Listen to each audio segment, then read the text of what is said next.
欢迎收看喜相说生活，每天分享实用的生活小妙招。相信大家都很厌烦晚上睡觉被打呼噜的声音吵醒。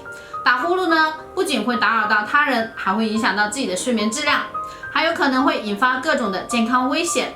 那么小象跟大家分享一个小妙招，让你轻松告别打呼噜，让你和你的枕边人都能够睡得放心，睡得健康。一起来看看吧。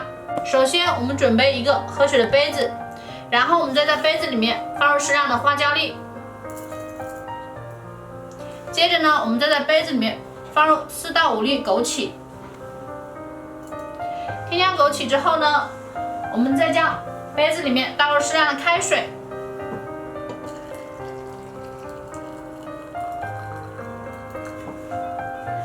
添加完开水之后，我们用勺子给它搅拌均匀。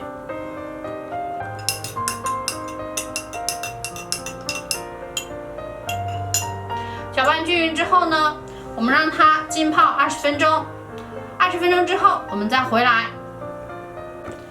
浸泡的20分钟之后呢，我们再将里面的水喝下去。然后呢，每天晚上睡前喝1杯，坚持一段时间之后，打呼噜的烦恼就会彻底消失啦。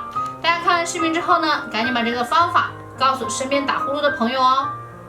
好了，今天的视频呢就分享到这里啦，希望能够帮到大家。觉得不错的话，赶紧转发分享给身边的家人朋友，这样能帮到更多的人。想了解更多实用有趣的生活小妙招，记得点赞加关注。我们下期再见，拜拜。